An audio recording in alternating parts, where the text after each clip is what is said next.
One of the reasons why you feel that you cannot make change when it comes to food, or you cannot lose weight or end your emotional binge eating, is because you're trying to do so many things at the same time. For example, it becomes overwhelming if you're trying to have perfect meals, perfect meal planning, perfect assumption that you're full or that you're hungry, remove alcohol, start your movement, get your daily steps in, drink enough water.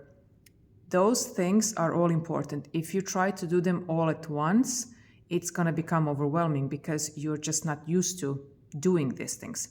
I always suggest to people to start with small tasks, like on a daily. But the problem is, whenever you say this to people, there is a massive inner resistance to do the small things. And this is why.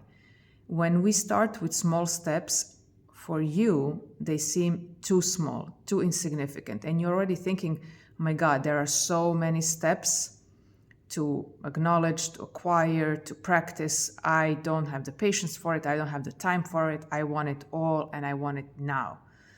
Now, if you want all and you want it all now, you have evidence that that's not easy because it's just so many things. I really believe that implementation is great, but the sooner you implement small steps, one by one, they will add up, and you will be starting with new habits and creating some kind of new routines around food and around movement. I don't think you can implement too many things at the same time. I just don't think it's realistic. But don't force this idea on yourself, and don't run away from the idea that small things are insignificant. Like, planning just breakfast for a week is great. You don't have to plan everything. Then you will add lunch, then you will add dinner, then you can add movement, then you can add, if you want to do some extra work on your stress or in your emotions.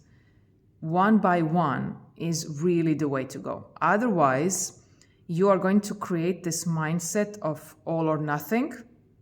And if all is great for a couple of days, you will feel like you're on the right path.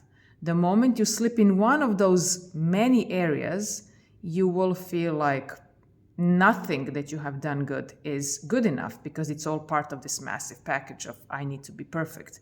And then you will slip. And once you slip, there is a very big chance that it's not so easy to get back on track.